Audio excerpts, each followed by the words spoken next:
اعوذ باللہ من الشیطان الرجیم بسم اللہ الرحمن الرحیم وَلَهُ مَن فِي السَّمَاوَاتِ وَالْأَرْضِ وَمَنْ عِندَهُ لَا يَسْتَكْبِرُونَ عَنْ عِبَادَتِهِ وَلَا يَسْتَحْسِرُونَ يُسَبِّحُونَ اللَّيْلَ وَالنَّهَارَ لَا يَفْتُرُونَ۔ یہ سورۃ الانبیاء کی آیت نمبر 19 اور 20 ہے، 19 اور 20، اور ترجمہ ان دونوں آیتوں کا یہ ہے، اور اسی کے لیے ہے آسمانوں اور زمین میں جو کچھ بھی ہے اور جو اس کے پاس ہیں، وہ تکبر نہیں کرتے اس کی عبادت سے اور نہ ہی تھکتے ہیں، رات دن اس کی تسبیح بیان کرتے ہیں اور ذرا برابر سستی نہیں کرتے۔ اللہ رب العزت نے یہاں سے فرشتوں کا حال بیان فرمایا ہے کہ انسان کو یہ پتہ ہو جائے کہ ہم نے جو یہ رسول بھیجا ہے اور جو یہ رسول تمہیں ہماری عبادت کی طرف بلاتا ہے، اس کے اندر تمہارا فائدہ ہے، تمہارے لیے اس میں انعامات اور اکرامات اور نوازشیں ہیں۔ اللہ رب العزت کا کوئی فائدہ نہیں ہے۔ اگر تم اس کی تسبیح بیان کرو گے، اس کے لیے سجدہ کرو گے، اس کو پکارو گے اور اس کی تسبیحات اور اس کی ثنا خوانی میں لگے رہو گے، تو اس میں اللہ کی شان میں اضافہ نہیں ہوگا، اس میں تمہارا فائدہ ہے۔ تمہارے اس فائدے کے لیے، تمہاری بلندیوں کے لیے، تمہارے انعام اور اکرام کے لیے، اور یہ کہ تم کو سکون اور خوشیاں میسر آ جائیں، اس لیے اللہ رب العزت یہ چاہتا ہے کہ تم اس کے قانون کی پابندی کرو، اور وہ اس نے تمہارے لیے یہ جو رسول بھیجا ہے حضرت محمد مصطفیٰ صلی اللہ علیہ وسلم، ان کی پیروی کر کے تم کامیابی کا اور نجات کا راستہ اختیار کر سکتے ہو، ورنہ اللہ کو تمہاری ان عبادتوں کی ضرورت نہیں ہے۔ تمہاری ان عبادتوں سے اللہ کی شان میں کوئی اضافہ نہیں ہوتا، وہ تو بلندیوں سے بھی بلند ہے، وہ سب کو بلندی عطا کرنے والا ہے، وہ بہت بلند ہے انتہائی۔ اور رہی تسبیح کی بات، اس کا ذکر کرنے کی بات، تو یہ یاد رکھو سب سے پہلی بات کہ آسمان اور زمین میں جو کچھ بھی ہے وہ سب اسی کا ہے۔ یہ آسمان کو پیدا کس نے کیا؟ یہ زمین کو کس نے بنایا؟ یہ جو تم مخلوقات دیکھ رہے ہو، یہ کس نے خلق کیا؟ یہ سب اللہ نے کیا۔ کچھ نہیں تھا، کوئی بھی چیز نہیں تھی، اللہ رب العزت نے ہر ایک کو وجود بخشا۔ اس کے وجود بخشنے سے، اس کے پیدا کرنے سے، اس کے خلق کرنے سے یہ ساری چیزیں آج لہلہا رہی ہیں اور سرسبز شاداب ہیں اور عمدہ طریقے سے تمہیں نظر آ رہی ہیں۔ یہ ساری مخلوقات، اور جن مخلوقات کو تم دیکھتے بھی نہیں ہو، جو تمہارے تصورات سے بھی پرے ہیں، ان ساری مخلوقات کو اللہ رب العزت نے پیدا کیا ہے، اور وہی ان کا مالک ہے، اور لہو سب اسی کا ہے۔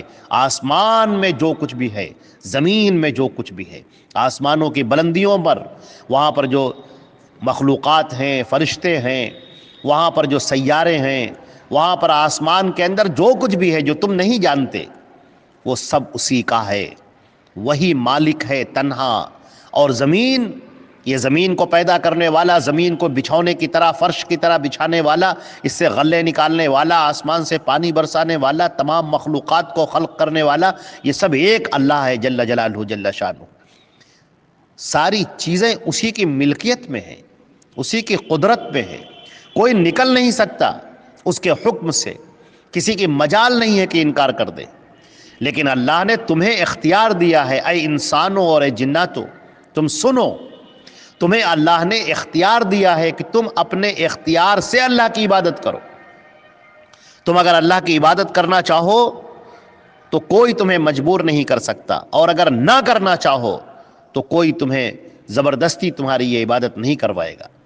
اگر اللہ تعالیٰ چاہتا تو تم کو مجبور کر دیتا، جیسے مچھلی کو اس نے مجبور کر دیا کہ وہ پانی کے اندر رہتی ہیں، پانی کے باہر وہ رہ ہی نہیں سکتی، اس طرح سے اللہ تمہیں بھی مجبور کر سکتا تھا کہ تم بغیر اس کی عبادت کے رہ ہی نہ پاؤ، تمہاری زندگی ہی قائم نہ رہے جب تک کہ تم اللہ کا ذکر نہ کرو۔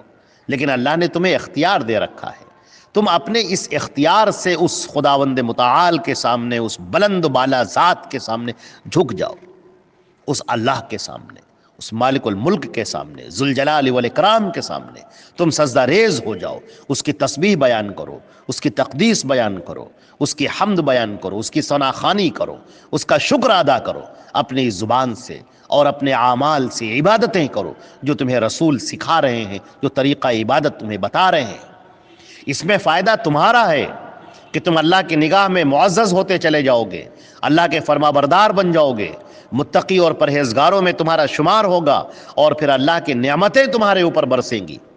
اور جب تمہاری موت کا وقت آئے گا اور اس کے بعد جب تم اللہ کے سامنے کھڑے ہوگے تو اللہ تمہیں انعام سے نوازے گا اور تمہیں اپنی جنت میں داخل کرے گا، ہمیشہ ہمیش کے لیے سکون، اطمینان، خوشیاں، رنج اور غم تم سے دور ہو جائیں گے۔ اس میں تمہارا فائدہ ہے۔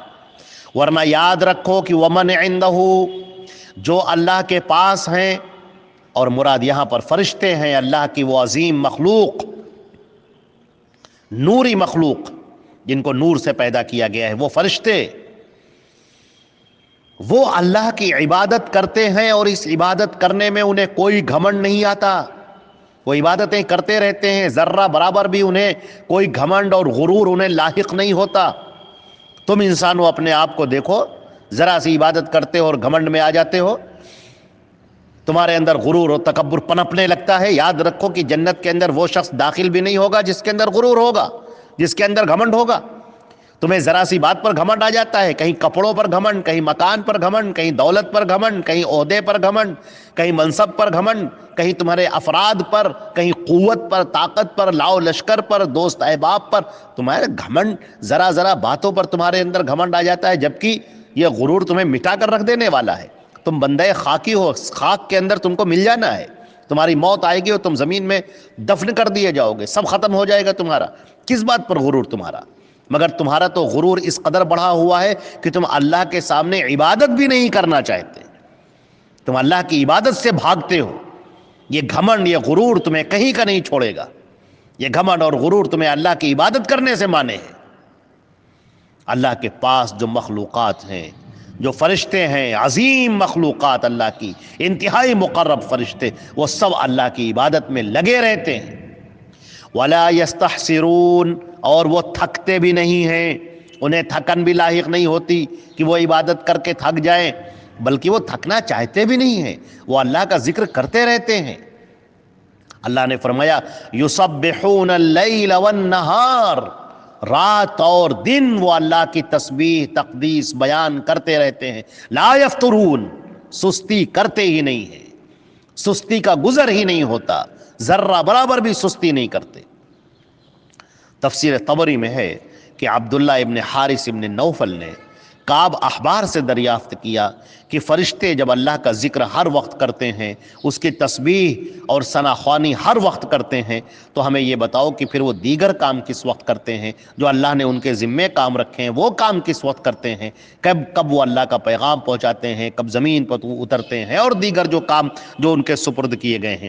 تو انہوں نے کہا کہ میرے عزیز، میرے بیٹے، ان ذکر کرنا ان کا اسی طرح سے ہے جیسے ہمارا تمہارا سانس لینا۔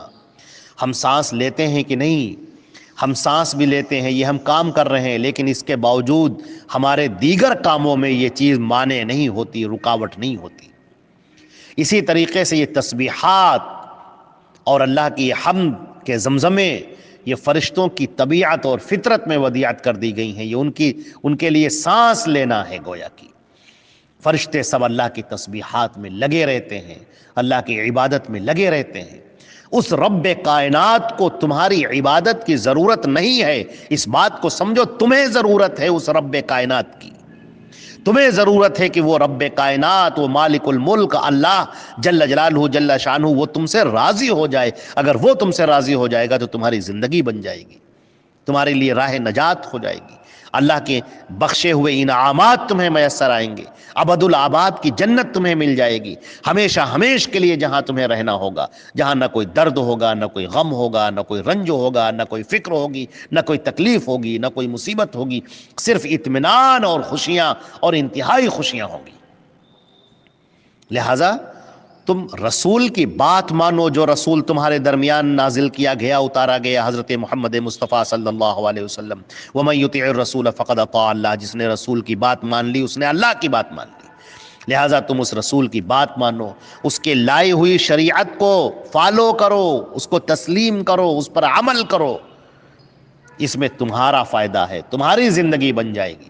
اور اگر تم ایسا نہ کرو گے تو یاد رکھو کہ دردناک سزائیں تمہارا انتظار کر رہی ہیں، دردناک سزائیں تمہارا انتظار کر رہی ہیں۔ اے انسان، اپنے اس انجام کی فکر کر، اللہ رب العزت کی طرف متوجہ ہو جا اور دنیا کی غفلتوں کے پردوں کو چاک کر دے۔